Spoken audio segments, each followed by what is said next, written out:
But we've also got to be careful of the spruikers out there too, because I think we're going to see the rise of the spruiker again, and I'm starting to see it through my inbox with all these things coming through, and instantly make this here and this there and that there, and we go look at it, and I'm going, I wouldn't buy that. In fact, I wouldn't even give it to someone I don't like. Why would I put a client into that? Because so I think we've got to really make sure we're getting the independent advice, that we look at those reports, and I think we've got to be very careful.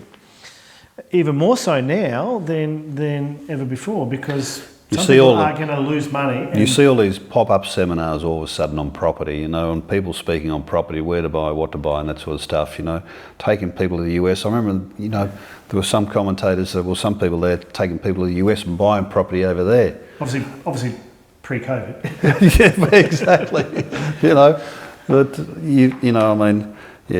this time of year when the properties market, you see all those seminars and things like that, and they're all giving tax advice and all giving property advice.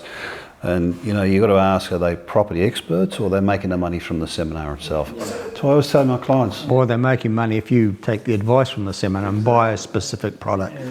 So obviously we talk to people, we hold people's hand through that process. So if someone, what do you look for when you're looking for someone when giving you advice on property? Like, what questions should you be asking someone like what we asked about? What questions should you ask an accountant? What should you be asking me? Are you a property owner yourself?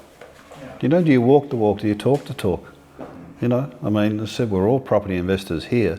You're going to see an accountant, or you're going to see someone that sells property that's not a property investor themselves. That's why I say to clients, real estate agents and these sorts of things, you're asking them about a good property to invest in, but they're not property investors themselves, they're salespeople. And that's where you need to see people like yourself. Yeah. You don't want to get advice from someone who's got a vested interest in the answer they give you. I was asked recently, how do you determine a spruiker from a genuine advisor? Spruikers are generally trying to tip you into a specific product, that building over there, rather than looking at your needs and canvassing the whole market for the best solution. Even when I've had to sell a property, or we've chosen to do something, we've just done some massive renovations to our house, and it was through profit of an investment, of a number of our investments, enabled us to do that without having to use any of the bank's money. But I